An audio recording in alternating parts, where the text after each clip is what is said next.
afternoon, everyone. Welcome to Synergy 2024. My name is Divya, and I am a social worker with Alzheimer's Society of Durham region. So how is everyone doing today? All right, I think we can do a little bit better. I think we need a little bit more energy as we are moving on to the next incredible session with some amazing people. So let's do it one more time. How is everybody doing? That's much better. So on behalf of the organizing committee, we extend our appreciation for all of your presence today. First of all, let's give a huge round of applause to the leaders of MASO and the organizers of this amazing event for giving us an opportunity to come together to celebrate our shared achievements and to strengthen our connections within the community. So let's give a round of applause. Synergy 2024 is our chance to connect, learn, and celebrate together alongside some of the most impactful voices in social work. MASO has been an integral part of bringing Malayali social workers in Ontario together and for promoting and facilitating supportive connections for professional and social achievements for all in Canada. I hope most of you had the chance to take advantage of our career event today. So thank you to the organizers for bringing together some of the leading organizations to the recruitment table and for creating the opportunity for connecting people and changing lives. So before we begin, let's take a moment in the spirit and intent of the Truth and Reconciliation Commission's recommendations. We acknowledge the traditional territories on which we gather at the beginning of all MASO meetings. So if anybody wishes to stand up, they can, otherwise feel free to seat it. We would like to begin by acknowledging the land on which we gather today in the region of Peel. It's part of the treaty lands and territory of the Mississaugas of the Credit. For thousands of years, Indigenous peoples inhabited and cared for this land and continue to do so today. In particular, we acknowledge the territory of the Anishinaabe, Huron-Wendat, Haudenosaunee,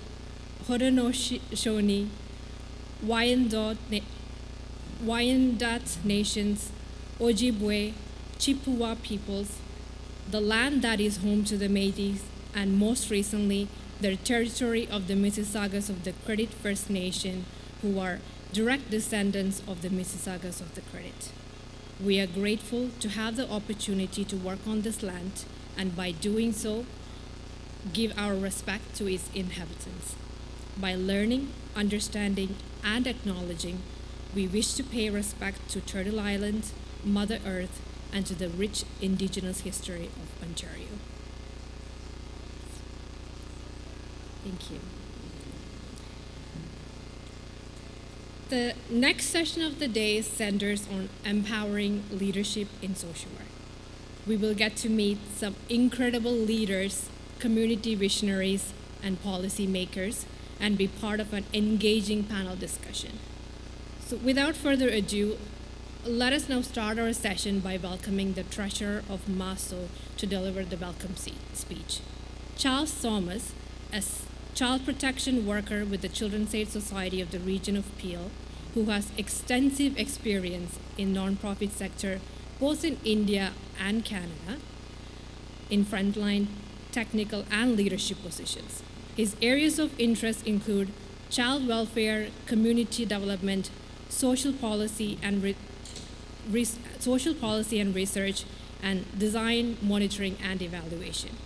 Charles holds a master's degree in social welfare and rural management from Mahatma Gandhi University and Master of Philosophy in Micro-Level Planning from Gandhigram University, India. Charles has a deep understanding about how social isolation and structural barriers influence the lives of individuals and groups, especially in the context of newcomer families and immigrant communities in Canada. So please welcome Mr. Charles Thomas. Good afternoon, everyone. On behalf of MASO leadership team, I would like to welcome each one of you to this panel discussion. Our theme is Leadership, Empower, Elevate, and Excel. First of all, I would like to call all our panelists and moderators to come up on the stage.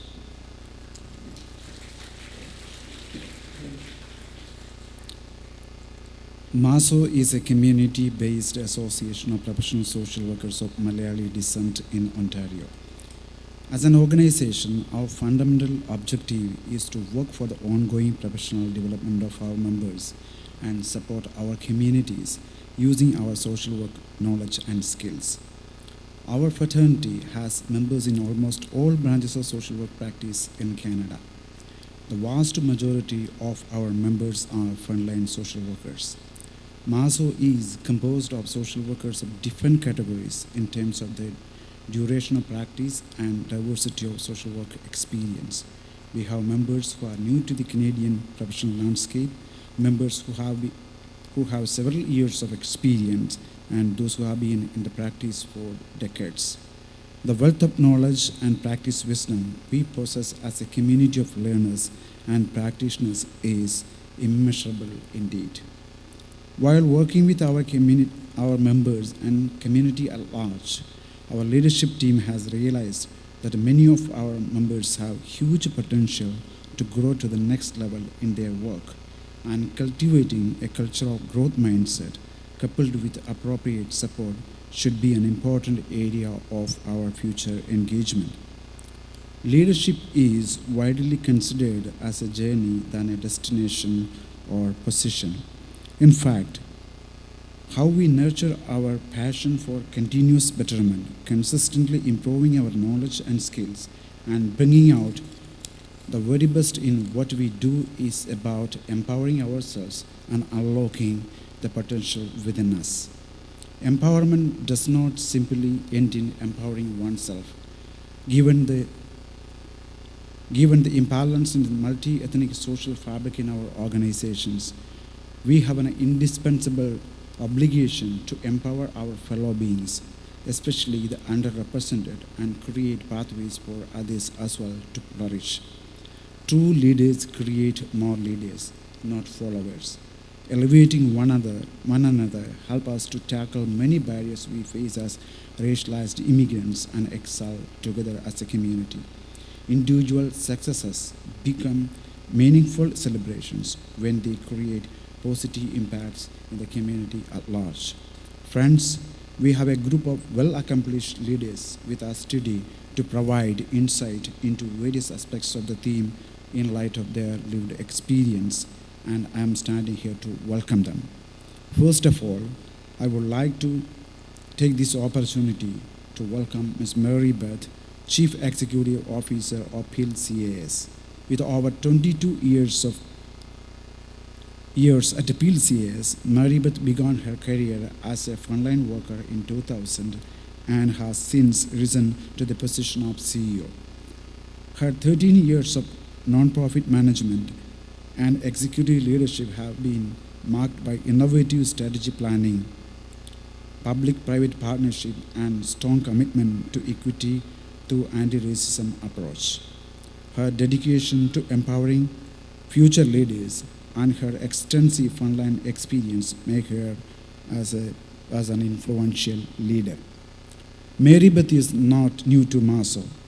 We had her as our keynote speaker for our Women's Day celebration last year. Ms. Beth, thank you so much for being with us this afternoon, and we offer a hearty welcome to you.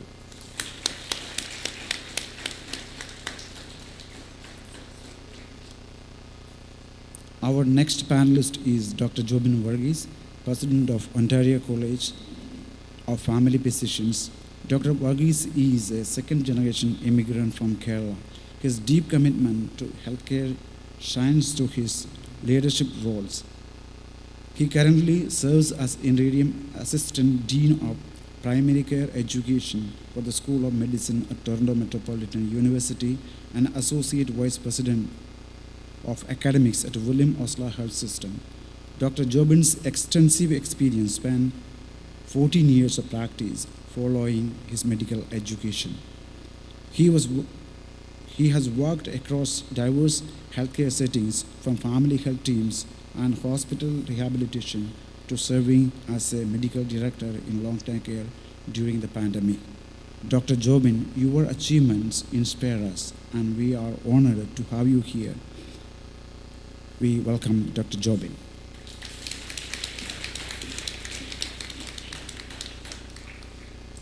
Our next panelist is Ms. Ramona, Chereches, Executive Director of Durham Children's Aid Society. With over 2 decades of experience in child welfare, Ramona has made significant contributions to the field, including her previous leadership role at the Children's Aid Society of Toronto. She is known for her transformative initiatives, commitment to equity, and client-centered approaches. Ramona's extensive expertise includes child protection and equity-driven practices. She is a strong advocate for the children and families. Ms. Ramona, we are truly blessed to have you here at this event, and we are sure your leadership journey and insights will be a great inspiration for our members.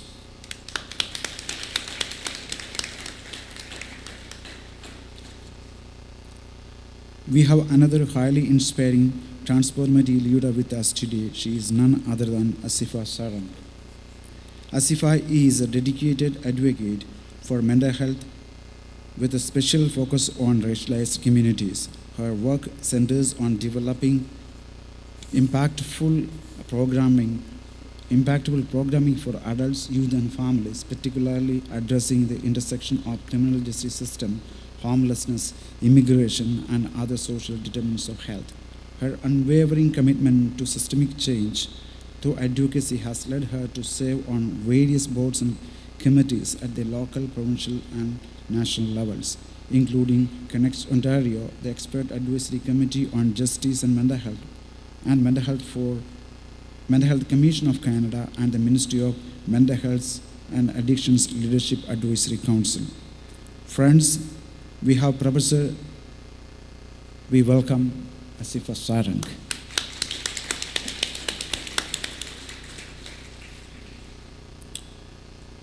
Friends, we have Professor Dr. Usha George, Director of Toronto Metropolitan Center for Immigration and Settlement at Toronto Metropolitan University, and Dr. Agnes S, Executive Director, Catholic Charities of Archdiocese of Toronto, with us today to facilitate the panel discussion.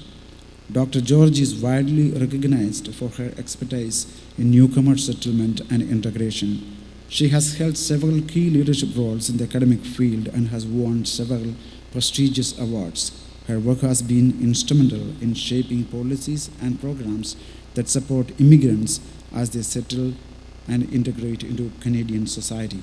Over the years, she has secured more than $24 million in research grants, advancing knowledge in social work with diverse communities and improving systems of support for newcomers. Dr. George served as the Associate Dean at the Faculty of Social Work, University of Toronto as well. Her extensive academic career is distinguished by a deep commitment to social justice and human equality. Dr. George, we are truly blessed to have you here to facilitate this panel discussion.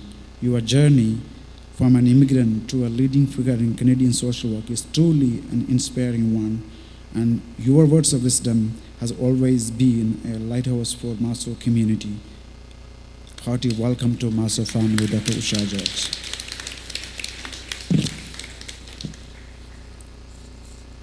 Dr. Agnes leads the senior management team at the Catholic Post-Cultural Society.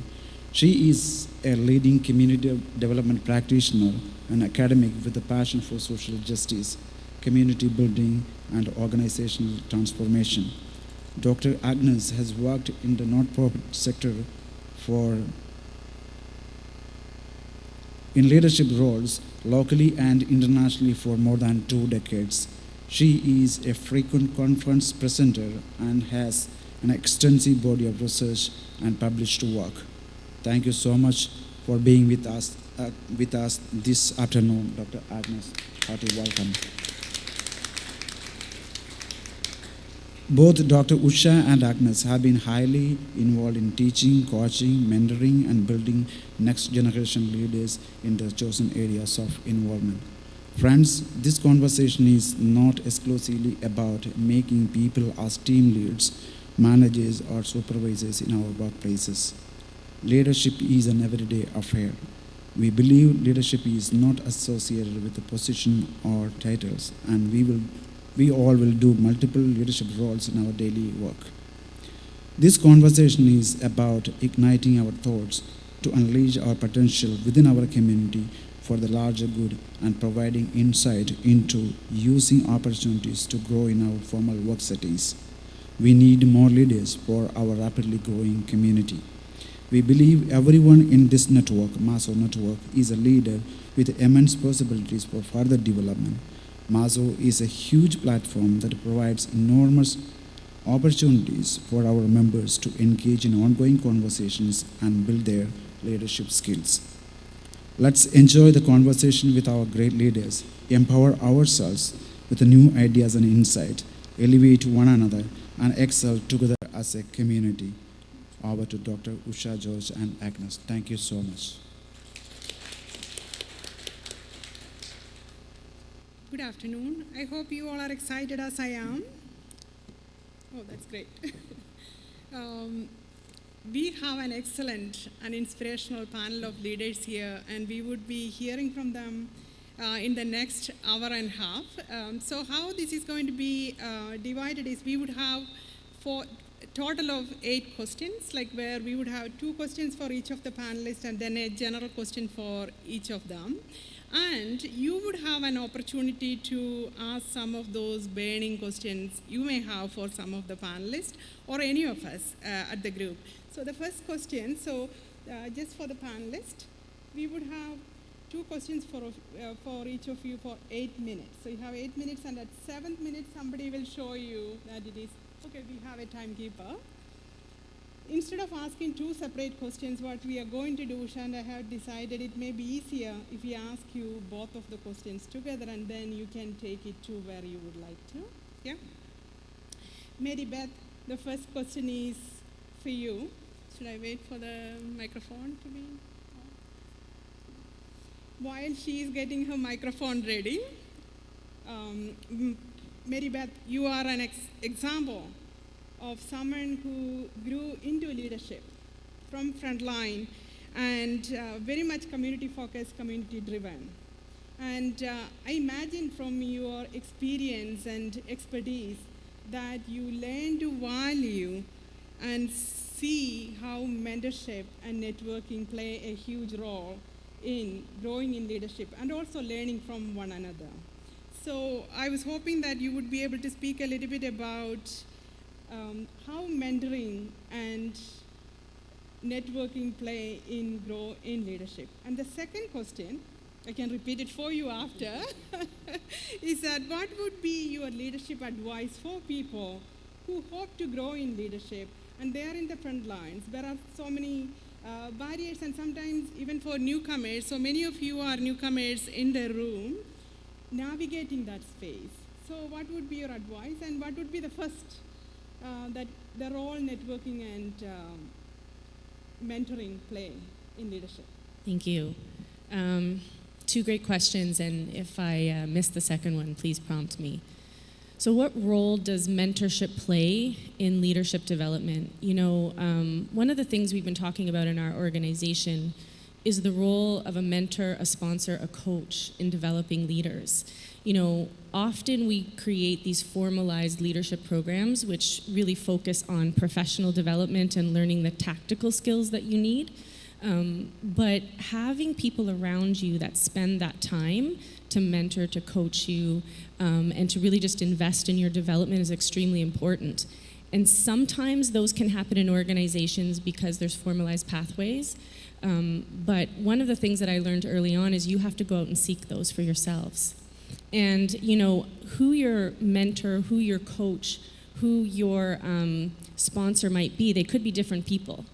And one of the things I heard from somebody just a week ago was that you almost need to create your own advisory table. So a group of people that are going to push you, that are going to challenge you, and that are really going to be invested in your success. And I know that's not easy, especially if you're a newcomer, especially if you're working in an organization, and depending on the different identities you hold, there is sometimes a safety issue or a fear around how do I go out and search for that, and what does that look like? I can tell you though, in my journey, I had people that were willing to do that for me. And one of the things that when I leave this career and I retire, is I really want to be able to do that for others because somebody did that for me. And I think the opportunity to give back and really to kind of disrupt this idea of what you think you can do and challenge that, because there's a lot of things that play into people's willingness or confidence to step into leadership, right? So it's not just about the knowledge, it's also about the confidence that you hold. And early on in my career, when I started to coach others, one of the questions I will always start with is, where do you want to be the day before you retire? What do you want to be doing? Because then what I want you to do is be able to reverse engineer, and let's create that pathway together. The challenge that I found is that racialized men and women specifically, have a really hard time answering that question. Not because they don't know where they want to go, but because breathing that into the air sometimes can feel like there's an arrogance attached to it, and there's internalized racism, internalized sexism, and there's a whole bunch of things that play out.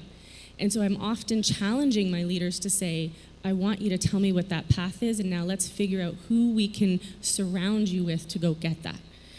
So that's really, really important, and something that I think we need to add to some of our more formalized leadership programs that is just outside of what we say is the traditional way to create leaders in our organization. In terms of what can you do around your own personal development, one of the things that I find is really just trying to get to know what supports are available for you in your organization, but also disrupting a little bit about what you think is possible for yourself. And so sometimes I hear, we sometimes wait to get invited to the party. Don't wait to get invited to the party, knock on the door. And one of the things that I absolutely love, and I've had a number of frontline workers just come and say, can I have 10 minutes of your time? I want to hear what your vision is for the organization. Can we talk? That's an example of leadership, and anybody who wants my time is going to get my time because that's so important. But there's a lot of reasons why we may not feel comfortable to do that, right? And so this is where having employee resource groups or other connectedness, or even when you think about MASO and what you've created, to be able to learn from one another, because that may not feel safe for everybody in all spaces and all organizations. And we have a responsibility to be doing that, but we really want to create that. So I always say, that would be one of my advices, just reach out, and what's the worst that somebody can say to you is no, right? And so you're no worse for wear in terms of those pieces. I also think as organizations look to build inclusive practices, the assumption that we all have it figured out, we really don't. We really don't. And so there are so many innovative ideas that are coming from new social workers that come into our organization now that are helping us build where we want to be. And if we look at the changing demographics, and if I look at Peel for an example, we really need to be reflective of our community if we're going to service our community in the way that we need to. And so if we are not changing and thinking about how we're customizing our approach, from our service delivery models to our recruitment strategies, just to how organizations operate within communities, then we're not going to see that change, and we're not going to get the outcomes that we want for children, youth, and families. So that would be one of the other things that I say, is that bring those ideas forward, and organizations have responsibility to create those pathways for you, but we also want you to be able to come forward and bring those ideas.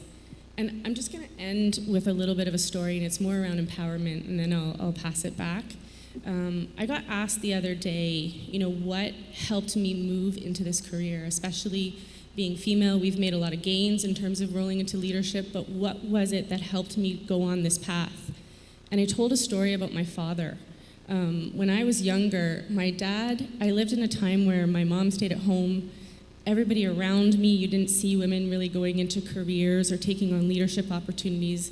My dad was the breadwinner, and he was very concerned that I was going to replicate that because that's all I saw. And so I remember from a very young age him spending time with me and saying, this is not what I want for your path. If this is what you want, that's fine, but I want you to go to school. I want you to get a career. And I deeply remember those conversations, to the point where when I tell this story today, my mom gets really upset because she says, but I told you that too. But my answer back to her is I said, yes, but he was the person with privilege, and he was the person deconstructing that for me.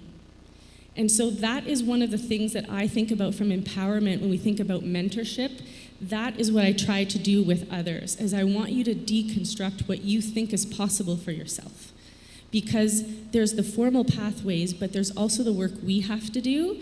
And we spend a lot of time empowering families. That's what social workers do around change, but we have to be able to empower ourselves as well. And so I think we need to do more of that in terms of our mentoring. Thank you. Just recapping before I pass the mic to Usha, thank you so much. That is actually so very true. I think what you began telling, knowing where you want to be the day before you retire. And I may add one more to it, is why you want to be there. I think that purpose-driven journey will take us there, and getting comfortable in our skin, knocking on someone's door. Say that, hey, here is a vision that I wanted to present to you. And you never know. And the worst somebody can hear is a no. And that's okay. And that has been my experience too. I think there is no other way for us to break those barriers. We have to pick up ourselves, and you need to have a vision in order to move forward. Thank you. That is, and your story of your father. Yes, many of have those stories. One of the great thing about being in social work or in community services is we are so weaving together those stories, and it is an ongoing thing, right? And so it does not end here, and leadership should reflect what we are learning from those stories. So thank you for sharing those insights. Usha.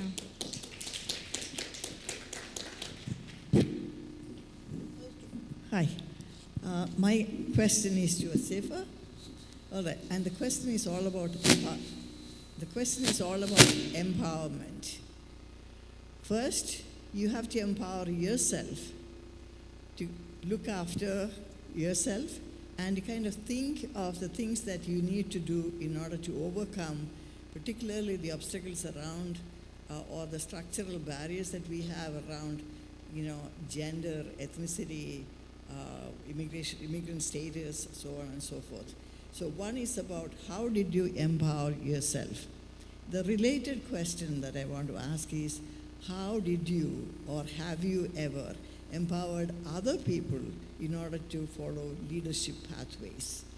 What strategies have you used? Thank you, Usha. Such a simple question. And we have, 8 minutes, right?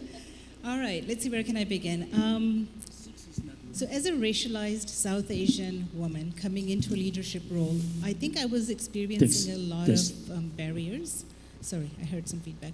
I was experiencing a lot of barriers on multiple fronts, right? So not only was I experiencing it from externally in the community, how I showed up was not accepted, where I was thought less than I was, and I needed to do more than I had to be accepted. So that was externally, being gaslighted by a person who was my white boss, constantly, upsetting my, balance in terms of a leadership role. But then also there was all of the pieces, I think some of them you touched upon, around internalizing a lot of those pieces. So as a South Asian person growing up, it was about be seen and not be heard, right? So I had to kind of overcome those pieces as well. I had to overcome just my own, I would say I was the poster child for the imposter syndrome, right? When I became the executive director, I would go to meetings, and at that time I wouldn't say, hi, I'm Aseefa Sarang, executive director at Across Boundaries. I would say, hi, I'm Aseefa Sarang from Across Boundaries. It took me a long time to be able to own my own leadership role. And that, I think if I look back, I think there were a number of kind of stages I went through to overcome those barriers. The first one I would say was fear fear of the role, fear of whether or not I'll be successful, and fear of whether or not I will be able to do what I'm supposed to do as a leader of an organization that works with racialized and Black communities. I think after a while I became comfortable in that role, so I was able to say, hi, I'm Aseefa, from Executive Director. But that took a lot of effort for me to really have those internal dialogues, to be overcoming those fears, attending courses, speaking to people, finding. The other problem actually finding people was that there were not many role models from racialized communities for people like me to attach myself to speak to find out what are some of the setbacks. And it's very lonely, right? As an ED, you can't really speak to your staff. You really have to maintain that facade of strength and courage, but you still do need the support. So I think from comfort, I evolved into growth, and for me, that was looking at, again, the people around me, ultimately finding people who were able to kind of help me come out of my self-negative talk, right? Those self-deprecating comments I would make about myself, to hold myself back. And then ultimately to flourishing. And when I say flourishing, I think that's when we are able to take risks, be courageous, be able to speak like this, let our inner goddess come out and shine and say, okay, yes, we can do what we are supposed to do. Not be afraid to have those difficult conversations. I think when I talk about flourishing, it was very liberating to be able to speak about a client of ours who was murdered by Toronto Police Services back in 2015, Andrew Loku, and be able to call out white supremacist ideologies that were kind of behind all of that. Being able to stand at the inquest and talk about the fact that anti-Black racism needs to be something that has to be a recommendation, which actually was incorporated for the first time in the history of Ontario in those recommendations. Thank you. So I think those are the opportunities that we look for, and there is a lot of work that we have to do. In terms of empowering, I have to say that I think I see empowerment on 3 different levels. One is at the organizational level, the other is at the community level, and then at a personal level. So when I see myself as an executive leader of an organization that works only with racialized and Black communities, that has only racialized and Black staff in the organization, I actually feel that we have a responsibility to be there for others around us. So first of all, internally, as an organization, we're a very flat organization. We have frontline staff, and then a manager, managers, and then myself. So looking internally, I felt that we really needed to create levels of leadership opportunities. So one of the first things we did was to develop team lead positions. It's not a lot, but in a unionized environment, we negotiated with the union to say, we want to be able to give opportunities to our staff to be able to step up and do a little bit more and be coached and supported and mentored by their managers, because we have such amazing staff, and some of them are here today and just doing such fantastic things. So for that, we thought it was really important we created those opportunities. Externally, I feel that as an organization that has been blessed and privileged to have annualized funding, we needed to look at those organizations that were grassroots agencies that did not have annualized funding, that were working from project to project, but working with the very communities that we are serving, racialized and Black communities. And so, for example, when COVID hit, we were lucky enough to get funding from the City of Toronto without even asking, but we knew that there were partner organizations that were struggling, that were supporting people in the community who didn't even have access to us as an organization. So then we started partnerships with those agencies to kind of give out the food on a weekly basis, whether it was religious organizations or other grassroots organizations. Similarly, just recently, we ended a 3-year Public Health Agency of Canada funding project with a grassroots agency around Black 2S/LGBTQ communities. And, we basically were the fund holders. We transferred the fund over 3 years, about $400,000 to the community. And that's my way of saying, how can we find ways to help sustain and empower others around us to be successful as well? Internally and on a personal level, I guess I can't really talk about supporting others without talking about how I was supported. So as you heard me talking about those various stages, I was really fortunate in my life to have one person who was my board chair. And this was many moons ago, but I do remember that, with her, she's still around, not on my board, but she's still around in the community. She is actually a social worker. Now she's an author, a professor, holds 2 master's degrees and a doctorate. Her name is Dr. Idil Abdullahi, and she was on my board, so do Google her, because she's an incredible woman. Younger than me, but what a whippersnapper. She said, after one of those board meetings, we were just chatting at my office. This is pre-COVID, and we were in person. And she had heard me say that I want to do my master's a number of times. Finally, she said, "Girl, what's stopping you?" Right? She pulled up the laptop and she started looking at different master's programs. And I said, "Probably social work, because I'm in this field." And she says, "No, social work not for you, because you're not going to do clinical work. You need to look at something that's more transferable." So anyway, in that moment, with her support, we typed out my statement of interest, paid the $150 fee, called my husband and said, "Okay, I'm going to be on this 2-year course. You're going to have to support me. You're okay with that?" He goes, "Yeah, okay." Hang up the phone and hit send. We did that and got accepted and managed to do my master's. But she was able to create the opportunity for me as a board member, as a board chair, to be able to do this work along with managing my own, my own role. Sorry, I saw the 1 minute.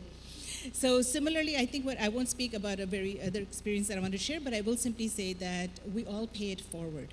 So me having the opportunity and being blessed with some incredible people in my life, I've seen what it is like to help others in their journey, recognizing that hunger, that desire, which I've seen in so many of our staff, and have had one-on-one conversations like you said. People come to our door and say, "Hey, what about this?" And I always say, "Please, always come to me with improvement opportunities, because we are on a journey of quality improvement." And so that opens the door for them to say, "What about this isn't working or that isn't working?" And then we find people that we can support. And I think everyone is a leader here.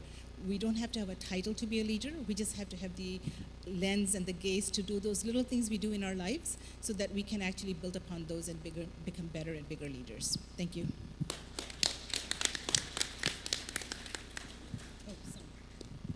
Thank you, Aseefa. Wise words, great experience. Definitely the issues around empowering yourself and empowering others is something that is so connected. You have to feel strong yourself.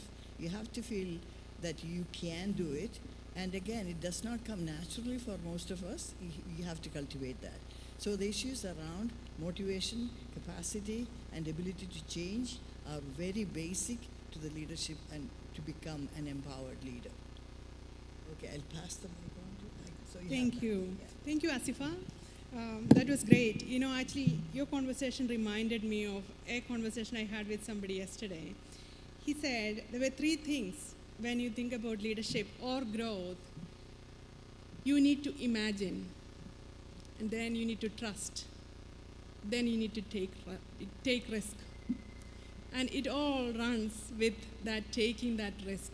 Yes, I am capable, I can, and I must. So when we do that, things will start shifting for you.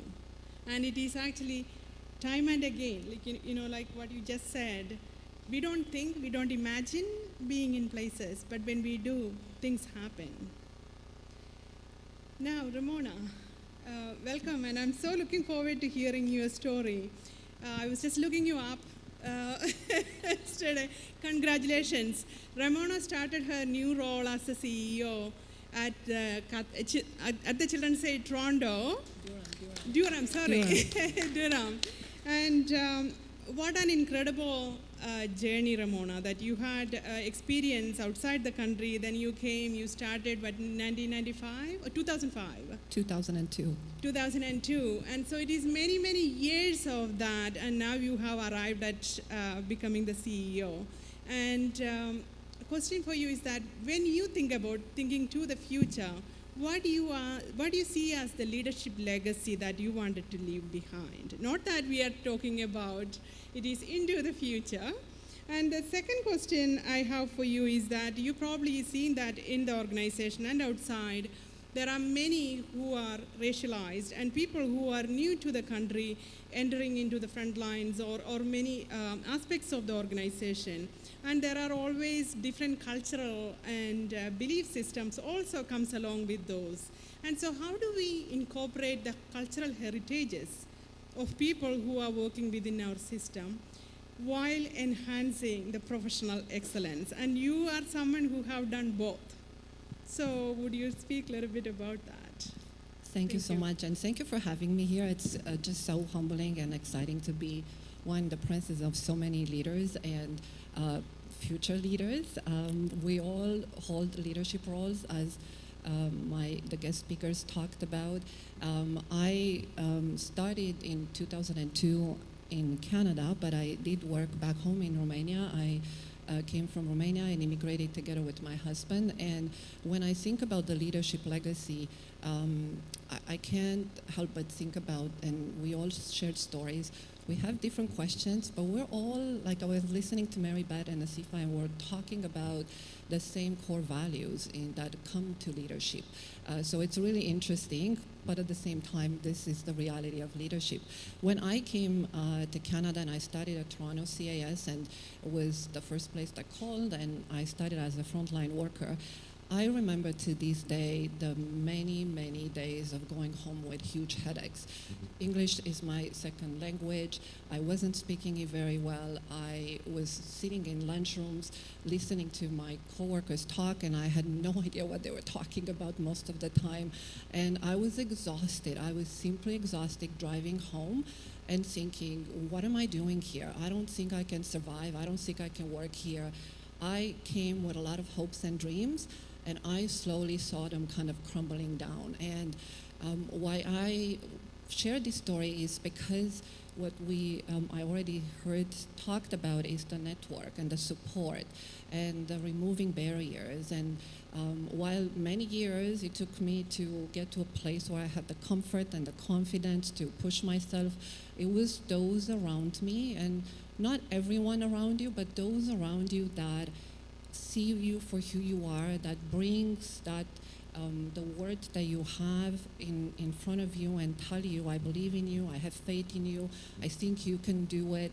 It builds you back the confidence. It builds you back the belief in yourself that you can do it. And it's not easy. I look back and I always think, to this day, I started a month ago at Durham CAS, and I still walk in meetings and I am thinking, just like you shared, what am I doing here? Is this really something that I can offer? And that imposter syndrome. And I had in just a month a couple of meetings where I walked in and I felt that condescending type of approach towards me as the leader in that space in which somebody's questioning your worth. I'm kind of going back between the both questions, but one strategy that I have that I always go back to is the network and the self-care. So, that's when I think about the second questions that you asked, I'll combine the both is those networks that we have around you. Your network is your net worth. I always believe in that.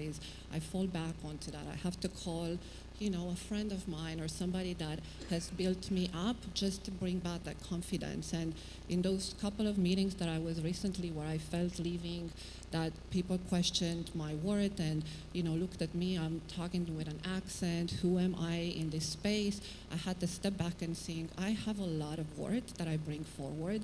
And I've had a lot of people around me that believed in me, and I've done a lot in the leadership that I provide. So I had to step back and take a pause and bring that back to life for me to be able to go back the next day. And that's when I think about the leadership legacy, it's the core values that we all as leaders, as frontline, as managers, as peers, it's the core values that we bring forward and the character that brings those values to life. It's how we live, it's how we lead, it's how we work with each other that is staying true to me. And as leaders, we impact everyone around us every single day. And when I think about the mentors and those that impacted me the most, it's not through the formal meetings or through those formal type of interactions, but it's the everyday interactions that matter the most. And everything we do and say has impact.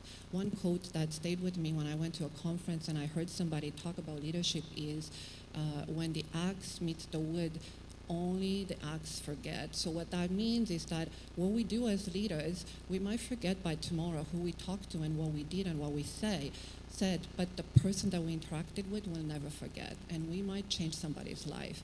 Just the same somebody changed my life when brought me that confidence to move forward as a leader. So when I think about the legacy of leadership, for me, it's about, you mentioned it too, it's about giving it back. It's the legacy of giving back, building others that come behind me, and they share with others, and they build others up. It's created those spaces where we celebrate uniqueness and differences and different culture and different intersecting identities that we bring to the table. And as leaders, this is where change happens the most and the most impactful. So how do we recognize that? How do we bring that to life?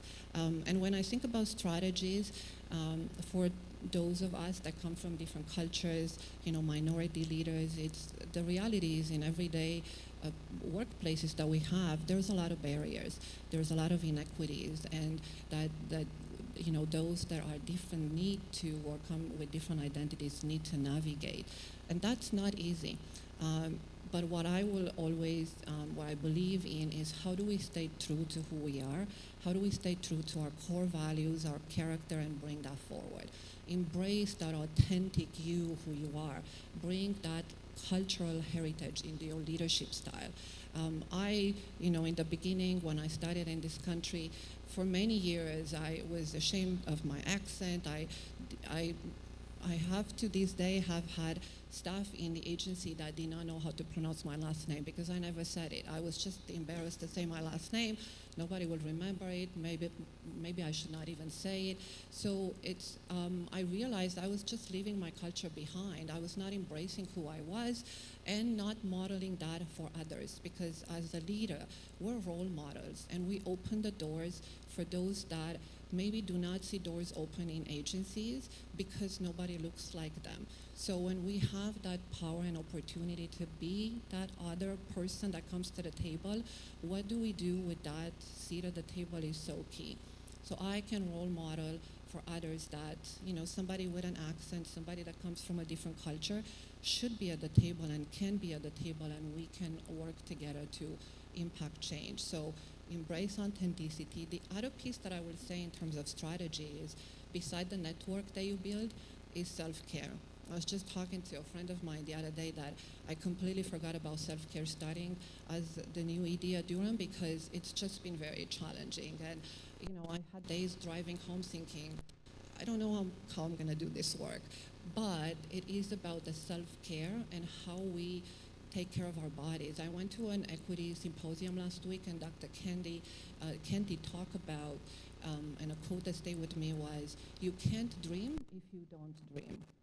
Meaning that if we don't care, take care of ourselves, our body, our spirit, our mind, we are not able to achieve our dreams and dream during the day when we do our work. So those are some of the strategies that I kind of try to fall back onto myself, and I'll leave you with those. And at the end of the day, it is about how do we move together to achieve the change, because when we go fast and we go alone, we're not going to go far as the way we do it when we do it together. So thank you so much. Really honored to be here.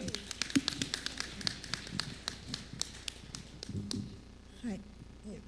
Yeah, just wanted to recap what Ramona said. Thank you, that was awesome. And the core value piece you just mentioned, as I was listening to you, I was thinking about the word humility. And so all of you spoke a bit about that, and so how that is really a big piece of who we are as leaders when we are in the space where we are in. So the 4 keywords that I am taking and just resharing: leadership as influence, leadership as presence, leadership as giving back, and leadership as about building forward. So that's what I heard, and so thank you. And we would touch base on a little bit about, we all hold ourselves back about our accent, what we know, what we do not know, and how something may be not welcomed, etc. So that's something we all needed to remember. When you were saying, and I think Aseefa, you mentioned too, when somebody would introduce me, like one of my young mentors reached out, said, Agnes, you never say doctor. Why you wouldn't say that? It is so important for us as emerging people that women like you go up there and introduce yourself with your title. And sometimes we as a culture is taught not to speak for what we have, we are supposed to hide. That does not help. There is no need of us depreciating what we have and what we know. Not to be arrogant, but as Ramona mentioned, sharing and leading with humility, and it matters. All right. Okay, sometimes people may not think that doctor is a sign of humility. They would simply say, he's showing off. But anyway, my question is to Dr. Jobin Varughese. Interestingly enough, almost all the positions leadership positions have a title. There's no leadership position without a title. But the interesting notion is that leading without a title. In other words, even when you are a leader, it's not that leadership title that matters. There's a lot more that goes into the leadership, the performance of the leadership. There are invisible activities that you take, many responsibilities that you have to complete, and you are constantly aware of what you are and what your call is. So that's one thing I would like to hear from Dr. Jobin Varughese, to say, how do you bring the best in others, even without pretending or without even saying that I'm so and so, but how do you kind of promote others to bring the best in themselves? Related to that also is the issue around work. Responsibilities don't finish with us from 9 to 5. It's a constant call for being on the go. Particularly with doctors, I can only imagine. But there is always that constant pull about our responsibilities and what we need to do and so on. But in your case, for example, my related question is, how do these visible and invisible responsibilities impinge upon your family life, your other sources, and how do you have a balanced life? And immediately I need to say that I usually don't think there is a balanced life at all. There's always an imbalance in life, and that's what makes it interesting. Thank you very much. I think there's a couple of points I want to make, and my co-panelists have actually spoken a lot about some of the things that I was initially going to speak about, but I wanted to actually also recognize my own privilege. I was born and raised here, and so my parents came in '76. They had the hard work to do to actually take that time to work through a system that didn't support them a whole lot, but they found a community that did, and it was the Malayali community through Toronto Metropolitan University and the Brampton Metropolitan University that was able to support them, as well as the, it continues, but the St. Guru's Orthodox Church. I wanted to point out one thing that was spoken about leading yourself, because that's going to be important before we start talking about titles or positions. And I wanted to I actually pulled the quote because Ramona, I think you hit the nail on the head with this. Bruce Lee once said, don't speak negatively about yourself even as a joke. Your body doesn't know the difference. Words are energy and they cast spells. That's why they call it spelling.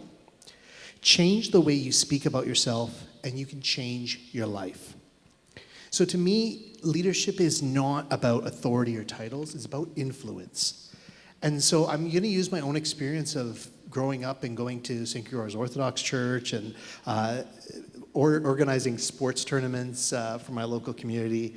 And what I really did was create opportunities for others to grow. And that was critical. It was about guiding the youth that was with me within my community to take pride in their own heritage. And it was also about helping them recognize their own potential and empowering them as well. I find that titles sometimes limit our view of leadership, and true leadership happens in small but powerful everyday actions. As we heard earlier, when you offer guidance to someone, when you organize events like Maso is doing for all the people here, I think we deserve to have another round of applause for the work that Maso has done, because as I was mentioning to a couple of people in the lobby, it is far better to meet a group of people who are ready to support you and work with you when you come into a new country, a new environment. and have people ready to kind of help out where they can. And that doesn't always exist, and it didn't exist, as we've heard, for many people. But when I think about sort of the role modeling or the encouragement that the leaders can provide, it really is more about building trust and demonstrating compassionate care, as we've heard from the leaders on this panel. It also comes from the shared responsibility of a community, which is, again, why I have to commend Maso. The most impactful leaders that I've ever met didn't rely on their position. They relied on their ability to inspire and bring out the best in others. The essence of leadership, in my opinion, is the journey of serving, not being served. As for your second question about managing the balance, I agree with you. There is no such thing as work-life balance. Instead, you have to create a work-life divide. There is an absolute need to disconnect, to find that time, to be able to really be present wherever you are. And so I commonly will do this. For the first part of my career, I was working 3 jobs between, as you heard earlier. I was working in the hospital, I was working in long-term care, and I was working in private practice. It was very difficult to give my attention to my family. But it became pretty clear that setting clear boundaries was critical. And so whether any of the roles I'm going to be doing within the medical societies or through the Ontario College of Family Physicians, or the responsibilities I have to the Malayali community and the community at large, I have to be conscientious to the fact that my ability to be present will be more important than my ability to just do things that will help people. And so it was really lovely just being here early and getting a chance to meet people and hear about their stories, because I think that's critical in helping me understand how can I then pay it forward, because a lot of people did that for me, and that's something we heard again on stage today. And I think a lot of that came from my parents kind of instilling much of the values that they provided, which were that community, family, and the trust and strength that you can bring really comes from the ability to raise others up. I would also say that delegation is under-resourced. As a leader, regardless of where it is, delegating is critically important. And we heard earlier about the fact that in some cultures, there's a breadwinner, there's people that stay home. My wife and I have had a similar conversation. My wife is a PhD scientist, far smarter than I'll ever be. She re-engineered bacteria to break down explosives. So, I mean, good luck trying to explain that to anyone. That's my simplistic way of trying to describe her PhD. But my point is that she made a decision. We both kind of talked a lot about what it would take to be able to continue to move forward some of these decisions. And the one thing she told me is, whatever job you take, whatever role you take, make sure you can create change. Because it better be worth it to be away from the family. And that's one of the things I take with me. But then when I'm home, I lose my phone. I commonly am the one who has to go search for my Apple Watch to go find my iPhone. And so really spending that time and being present and doing things like karate. My wife, my daughter, and I are all green belts in karate because we all do it together. We all do splash too because we do it together. And this allows you to have that divide, not the balance, but a straight up divide between what is necessary within work and what needs to be present in your life. And it really helps prevent against burnout, which is a major problem. Lastly, I would say that it is critically important to find the things that you enjoy leading should be the things you enjoy doing. And I think this comes to that common situation of you really want to find a good reason to get up every morning, because that's going to allow you to really do your best. If you find yourself dragging yourself, maybe it's worth looking at that really important question and saying, am I doing everything I'm meant to be doing, or am I doing what I kind of have to do? And then take that dream, take that question that was asked earlier. Where do you want to be? And who do you need to surround yourself around to be able to get there? Thank you. Thank you. Oh, that was fantastic. Dr. Jobin, we heard about self-esteem.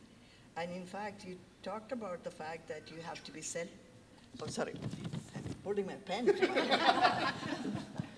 So we talked about the fact that, Dr. Varughese talked about the fact that you have to have high levels of self-esteem. It is also important that you have to be self-aware. In other words, what am I good at? What do I really don't want to do? You absolutely have to have a sense of what is it that you'd like to do and what is it that you don't like to do, not because you don't have the capacity. For some reason you'd say, I prefer this to something else. So something else that is extremely important, which I didn't hear much among the panelists, hopefully it will come, is the whole notion of integrity and empathy. As leaders, you may come across a number of people who will be going through different, conflictual relationships, different levels of difficulties in their life. And I just have to say this little story. I had somebody who was going through a very difficult time with a divorce. She'll come to the office without even combing her hair. And I knew that she was going through that. We had a conversation, and I said to myself, I'm not going to say anything about any of these things because she would know when she needs to improve her looks, literally. So it's important that we have the empathy, not just necessarily saying, oh, I understand what you go through. That's not it. It is genuinely feeling inside that you absolutely have to, that there is somebody who is going through difficult times. So aligning your values with your beliefs and your actions, again, extremely important. So I'll stop here, and then I will go back to a question that all panelists would answer with 1 minute. If you can think of 1 minute, our timekeeper is here, so she'll talk about that. It's about this current push for diversity, equity, and inclusion. So we hear quite a lot about that. In your opinion, in the opinion of the esteemed panelists, I'd like to say, do you think it works? Or do you think, or can you think of where is this going? Does it create a society which is more equitable? Does it create a society where most people have opportunities? That we are not pushed aside because we have a different accent, we are new immigrants, we come from some other parts of the world that they haven't heard of. So what does DEI do for us? Quick answers. I'll start with Ramona here. Thank you. Well, I will say it does a lot for us. It really brings diversity of opinions, of perspectives, or ideas, of the empathy and integrity. So when I think about DEI and leadership, for me, it's about leading with courage and having that moral courage to do what's right, and that's not easy. So how do we stay true to the core values that we lead with, understanding that having diverse leadership teams and diverse teams is what will bring true change and transformative change. But as a leader, it is about having that moral compass and having that moral courage to show up every day and do what's right. And what's right will be questioned by many when it comes with equity, diversity, and inclusion. You'll be asked many questions. You'll be told that that's not the way to go. And so who is at your table and have that courage to bring the voices that you need at the table, that you know that the doors were not open for them before, but give them a voice and listen to their voice and include their voice. And that again goes back to that integrity and moral character to lead every day with that. You can pass the mic on to Aseefa. Okay, great, thank you. DEI. I think there is a clear distinction between DEI work and anti-racist, anti-oppressive approaches. So for us at Across Boundaries, we're really founded on anti-oppression, anti-Black racism work. And so for us, when we hear DEI, we hear that we're bringing people into an existing system. We're including people in, and therefore actually not dismantling any systems. So for us, I feel that, it's more about, and sometimes, and not to say that there is not good work done, but it can, if we see a lot of work around DEI, we can become complacent, right? We can assume that, oh, they're okay. And then we end up not kind of being mindful or watchful of what's actually happening. It also allows the organization to become complacent because then they feel they've checked off that box and we're done. Oftentimes, a DEI position will be created in an institution, but it will come without any supports, any infrastructure, any resources. So we're basically setting up someone for failure. And that reminds me of something that I came across called the Hollow Prize. It was apparently back in the 60s in the States when Black mayors were coming in. All the white residents would move away, the taxes, all the resources would move with them. And so they were left with a shell, basically, and having to function in that shell with the expectation from their community to actually do, right?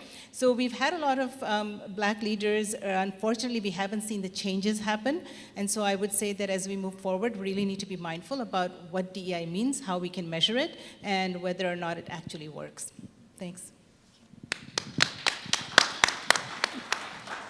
Yeah, I just want to build a little bit on that point. I think when we're talking about diversity, equity, inclusion, we also have to be thinking about anti-racism and reconciliation, especially when we talk about truth and reconciliation and our commitment to Indigenous communities across Canada. So I think it works if we commit to it. And I say that because it can't just be a performative, at a position. It has to be in every part of your organization, from service delivery through to hiring, through to how you breathe as an organization in terms of what you believe in. And the one part I would just say is that the way you do this is through representation. If we don't continue to commit to representation, then these things can, and we can revert back to what we know, we can revert back to those structures that disproportionately affect racialized communities in the first place. And so the two things that I always talk to our staff about in representation is we have to be representative of the community we serve. We also have to be representative of the people that we are most disproportionately affecting, and that would be Black and Indigenous children and youth in our communities.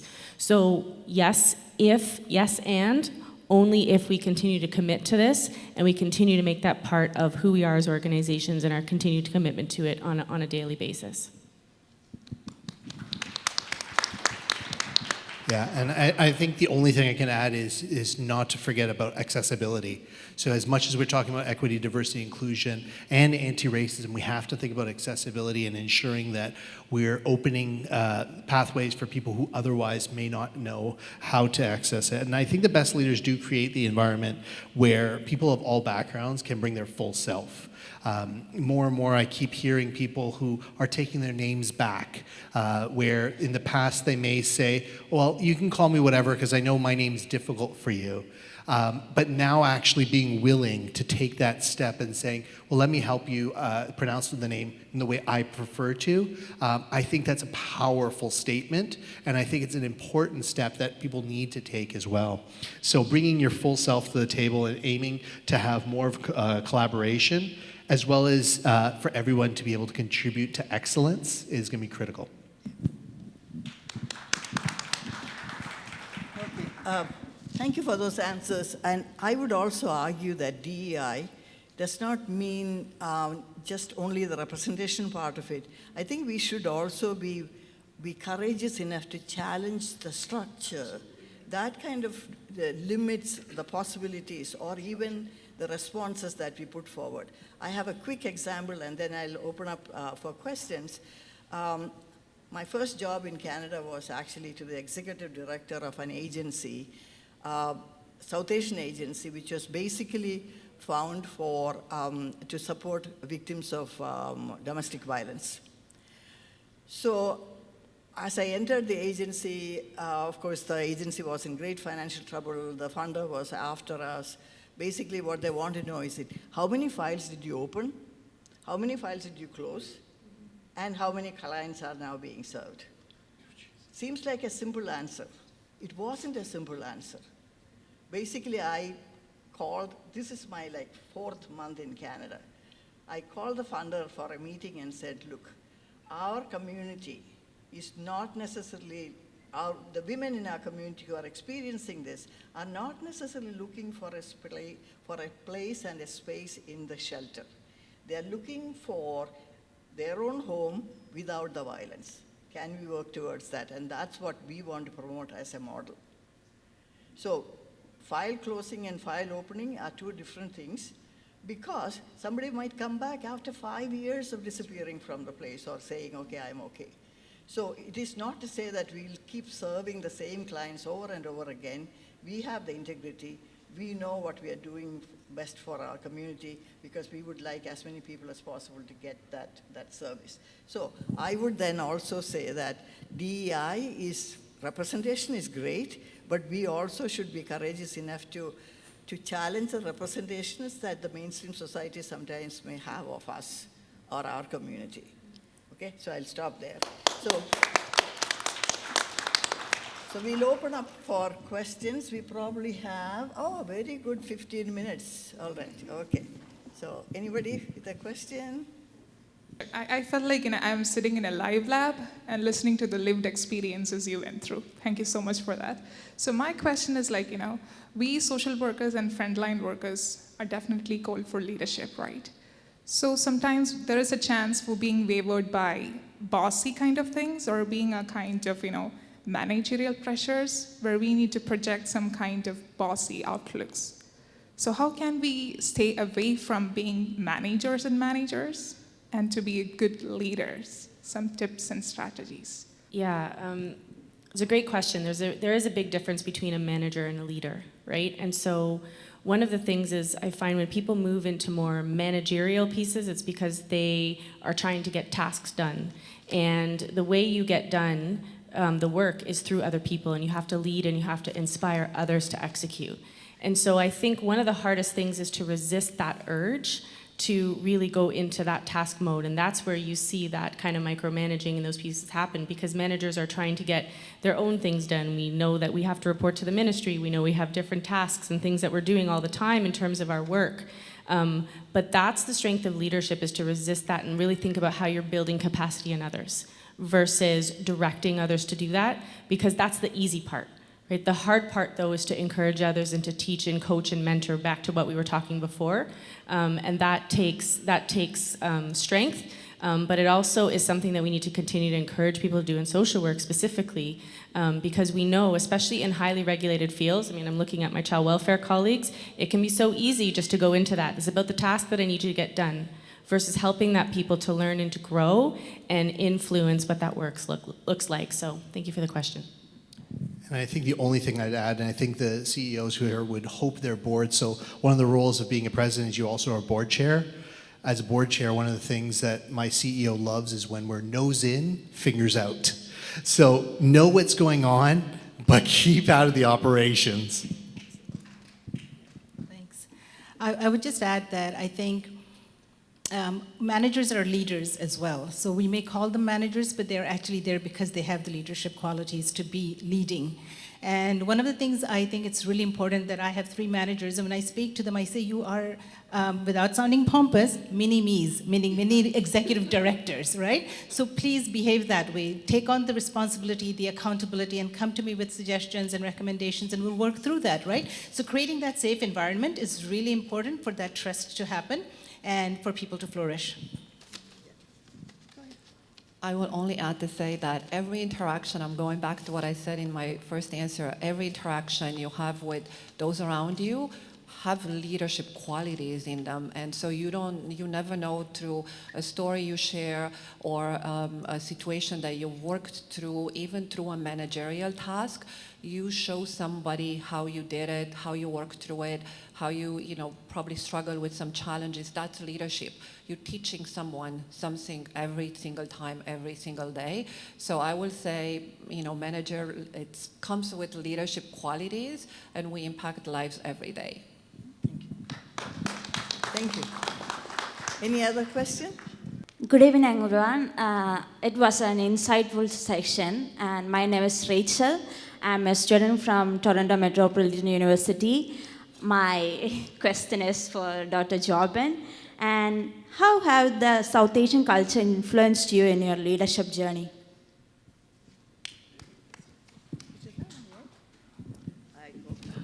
Yeah, thank you for the question. And absolutely, I think one of the things about growing up around a community, as I mentioned, the Malayali community was very much instilled in everything I did when I was growing up, was hard work really is critical. But what's really important is that hard work is coupled with a feeling of what's next and what now. And not dwelling on what if scenarios, but really, and I'm speaking to social workers, so I know you know this better than I do, but what now? How do I get to that next step? And where am I going to build that? Because that is critical.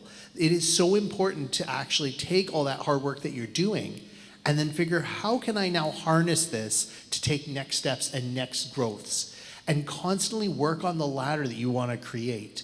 So with one big thing, it's going to be the hard work. The other part of it is the community, and that's what I had mentioned earlier, that it is critical to understand how the community will support you and utilize that, because everybody is in a very similar boat where they want to do as well as they can.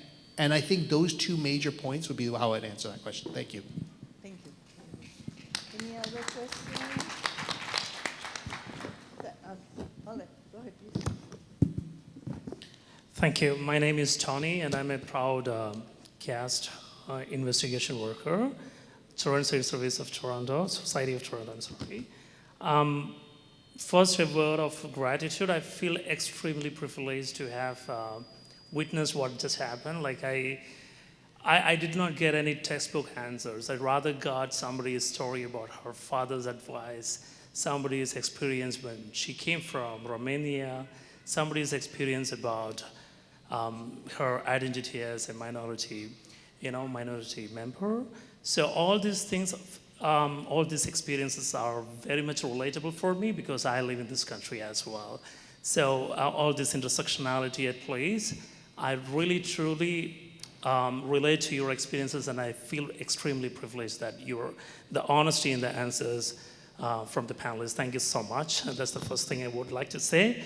And my question is this, being a man in a woman-dominated, I would say the field or the career, social work, especially in children's aid, I would like to know, as somebody who is living and has come from and is still living in a patriarchal society, if I may say that, what are the things as a man I should unlearn so that I can build myself to the leader where I should be?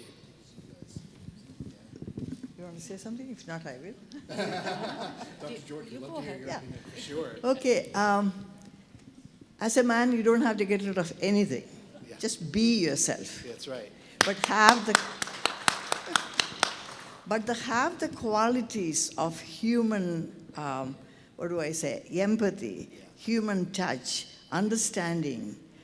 Even when you kind of skeptical, I'm not sure whether she's sick or not, but she's not coming for the second day. Hold the thought there. Think that everybody has a genuine interest in their work. And as almost all the panelists said here, if you really don't like your work, don't stay there. Look for something else. Nothing worse than getting up at 5 a.m., 6 a.m., 7 a.m. to go to a job that you really don't like. That is being dishonest with yourself. Yeah. So be honest with yourself, like the job you are doing, and put the best foot forward in order to support others, not to show our titles, not to show what we can do and you cannot do, but be genuine in supporting others, have empathy. I always kind of think of empathy as something extremely important. And another quality I always say to everyone, or whenever I think of it, is what is called the generosity of spirit. That is something, you do something for somebody without expecting anything back. You should not be saying, I gave that person a day off and now, no. That is it. It stops there, goes away. Or somebody wins an award. Somebody publishes a paper. Someone gets a promotion. Be generous in acknowledging a person, celebrating that person in your agency, whatever, or among your colleagues, and leave it there. that person will remember that. That person will remember the quality that you exhibited that day, which is very typical of a good leader. So I'll stop there. So I think it's almost time for us to stop, but I have one takeaway. I want one takeaway from all the panelists here. So the theme of this session was leadership, empower, elevate, and excel.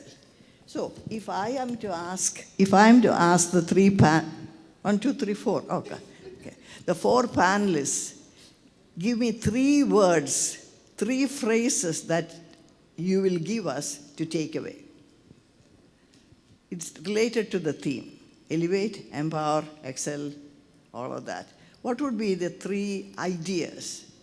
No description, just so that people can write it down and say, aha, this is what I'm going to follow. I know this is a totally external question. Stay authentic, be true to yourself, create that network, and give back. Good. Thank you. I think I would say be hungry, be curious for growth, and do that. I would also say that remember that positions leadership doesn't come with titles, as we've said, and as racialized individuals, please understand the barriers that we experience on a day-to-day basis, understand them and learn them, and then figure out how we're going to be challenging them. So we need to know that really well. I would just add, know your worth, know your value, because when you do that, what's meant for you won't pass you by. And the only thing I can add is have faith in your own skills, recognize your own worth, and continue to grow day by day. I think I said the same thing as them. No, right. Thank you. Oh, yes, sorry. You want to say something? Yeah. Just 2 words. Be intentional. Yeah. And be purpose-driven. You get where you need to be, yeah, or where you're meant to be. Okay, so my final advice is be active on Maso, because the networking that you get there, that you create there, is a great asset. I was just saying the other day that a little organization that started a couple of years ago with 40 people has grown into this huge agency or huge network. Social capital is something extremely important, especially in the life of newcomers. So if you have the social capital, you have to create it. They don't come automatically. Most of the time, you have to create it. So create the networks and move forward. All the best. All right, please stop contact. Oh my goodness, I don't know what to say. Such an amazing and inspiring session. Thank you so much. Can we give a huge round of applause?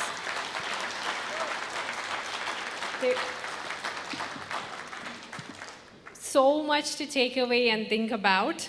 I hope that we will all have a good night's sleep today to think about everything and store all that information. We've learned so much from you guys, so much about overcoming barriers and exploring our own personal fears and facing them. And then again, cultivating strengths and taking risks, like imagining things and taking risks. And one thing that I really liked is your network is your net worth. That was amazing. I mean, there were so many other quotes, but I don't know, that spoke to me. I'm sure there is, for all of us here, there are many things that spoke to each one of us. And one of the other things that, about self-care and influencing and being present.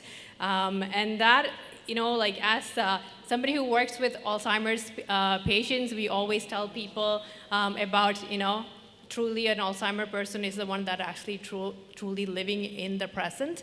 But, that is something that was a really good takeaway as well. So thank you so much. Before further ado, I would like to invite Biju Peter for the vote of thanks. So Biju Peter who is a leader in children's mental health sector. He is currently working as the Director of Operations and Planning with New Paths Youth and Family Services. a lead agency for child and youth mental health and addiction services under Ministry of Health in Simcoe County. Biju is a passionate leader and is currently pursuing his doctorate in leadership and strategy with Golden Gate University, San Francisco, USA. Biju has been a member of MASO since its inception and is a volunteer with the Academic Committee for Synergy 2024. Please welcome Biju Peter.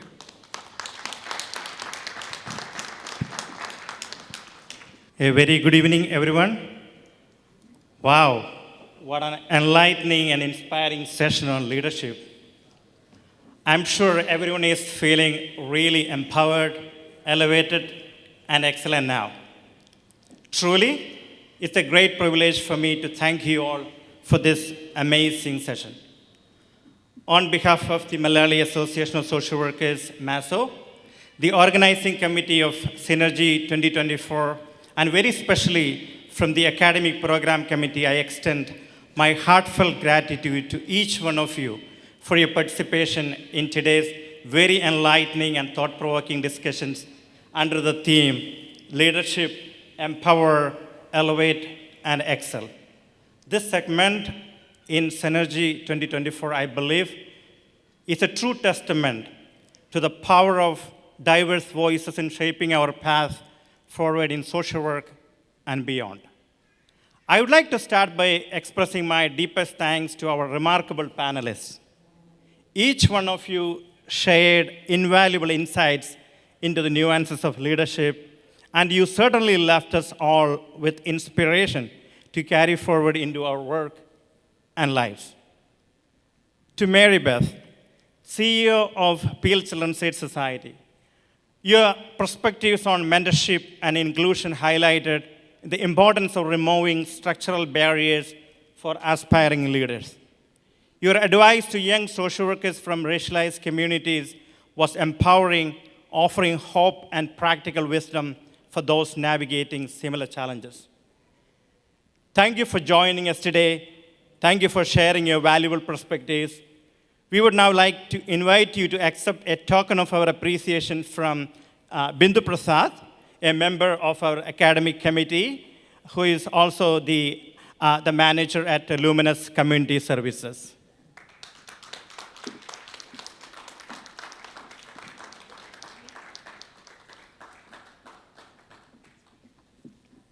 Thank you. Ramona, Chereches, Executive Director, Durham Children's Aid Society. Your reflections on legacy and cultural celebration in leadership resonated deeply. Hearing about your views as a leader on the core values has helped us to think we too can lead with authenticity and resilience. Thank you for being a great source of inspiration for all of us. We would be honored for you to accept this memento as a token of our gratitude. Shirley Mathen from the Academic Committee, who is a service supervisor with the Bruce Gray Child and Family Services, to hand over the memento.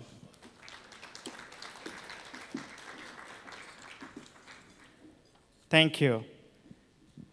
Next is Aseefa Sarang, Executive Director of Across Boundaries. Your candid reflections on overcoming challenges related to race, gender, and identity were as inspiring as they were empowering. Your examples of fostering leadership within your organization were a profound reminder of the impact leaders can have when they focus on creating more leaders. Thank you for joining us today. Thank you for inspiring us. And please accept this memento as a small token of our appreciation from Neethu Pattampurathu, social worker, team lead in your own organization, Across Boundaries.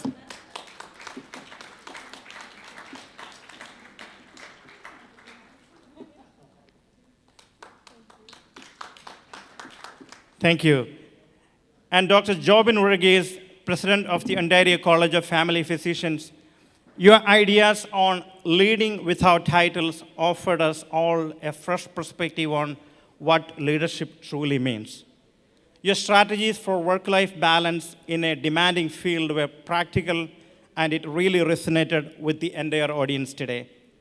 Thank you, and we would like to extend this memento to you as a symbol of our appreciation. Anita Avrachan, counselor at TELUS Health, with a memento.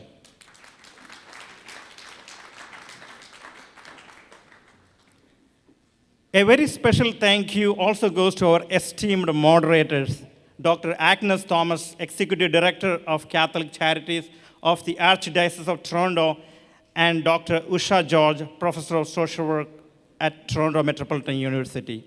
You both skillfully guided today's conversation with thoughtfulness and grace, enabling each panelist to share their insights while engaging our audience in an inclusive and stimulating environment. Thank you very specially for adding your personal stories and experiences to make it more uplifting for us. We are truly honored. Please accept these mementos as tokens of our appreciation. Jaya Pillai, caseworker, Ontario Works, to give the memento to Dr. Agnes Thomas, and Subin Thomas, social worker at LTC, who is also Masters Waterloo and Windsor Regional Coordinator, to hand over the memento to Dr. Usha George.